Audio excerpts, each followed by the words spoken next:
Suasana Istana Merdeka siang itu terasa berbeda.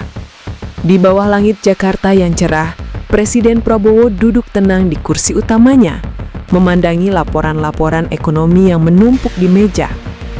Sejak beberapa bulan terakhir, satu nama kerap jadi pembicaraan di lingkaran dalam pemerintahan.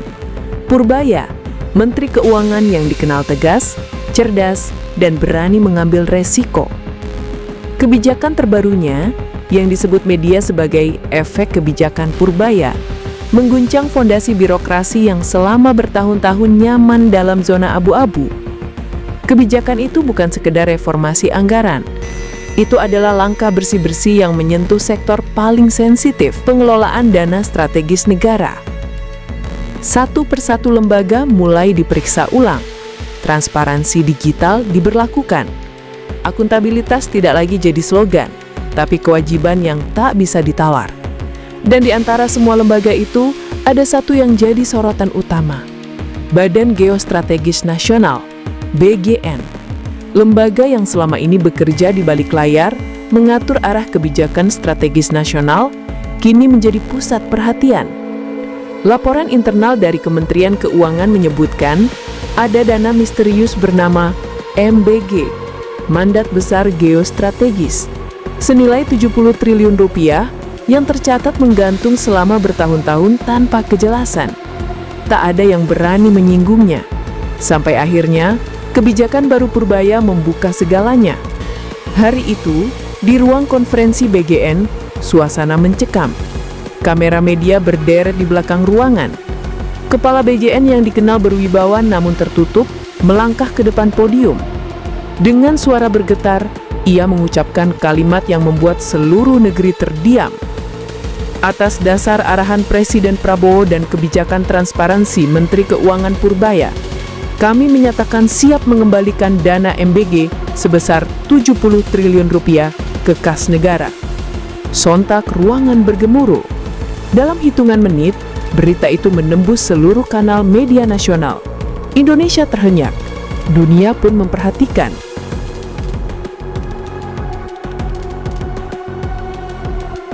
Kabar pengembalian dana raksasa itu langsung menciptakan efek domino di tubuh pemerintahan. Lembaga-lembaga lain yang selama ini diam mulai membuka laporan lama mereka. Audit besar-besaran digelar. Di ruang publik, kepercayaan terhadap pemerintahan Prabowo melonjak tajam. Tagar hashtag efek Purbaya menjadi trending di seluruh platform digital. Namun, di balik sorotan kamera dan tepuk tangan rakyat, badai politik sedang tumbuh diam-diam. Beberapa kelompok yang merasa terancam oleh kebijakan bersih-bersih mulai bergerak. Mereka menyebut kebijakan itu sebagai langkah populis yang berisiko menimbulkan ketidakstabilan. Tapi di mata publik, langkah Prabowo dan Purbaya adalah bukti nyata keberanian.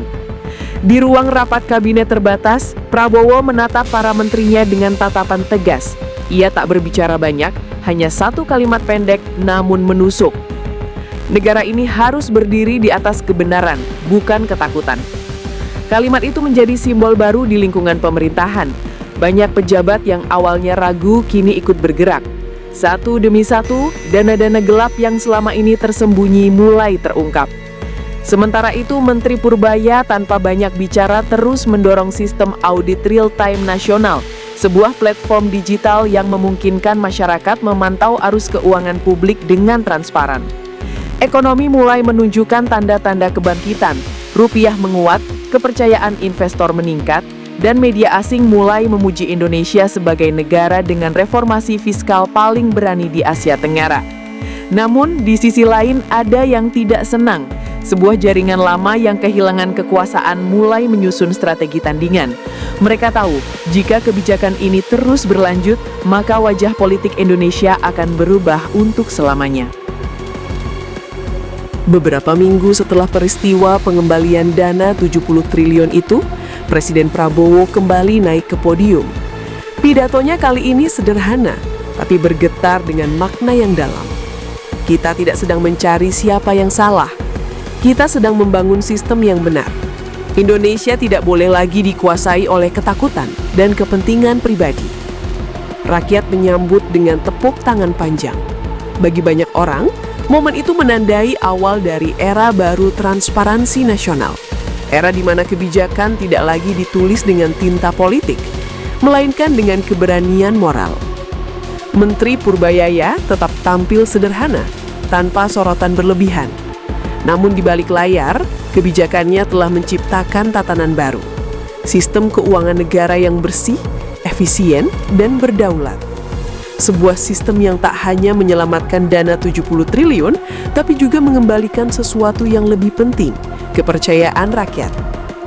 Di akhir tahun itu, data resmi menunjukkan angka korupsi menurun drastis, sementara rasio keuangan negara berada di posisi stabil tertinggi dalam 2 dekade terakhir. Dan di mata dunia, Indonesia kini dipandang bukan lagi sebagai negara berkembang yang rapuh, melainkan macan Asia yang bangkit dengan integritas. Suara narator menutup dengan nada berat dan dalam. Sejarah tidak mencatat siapa yang bersembunyi. Sejarah hanya mencatat mereka yang berani menyalakan terang di tengah gelap. Dan di tahun 2025, nama Prabowo dan Purbajaya telah menulis babak itu dengan tinta keberanian.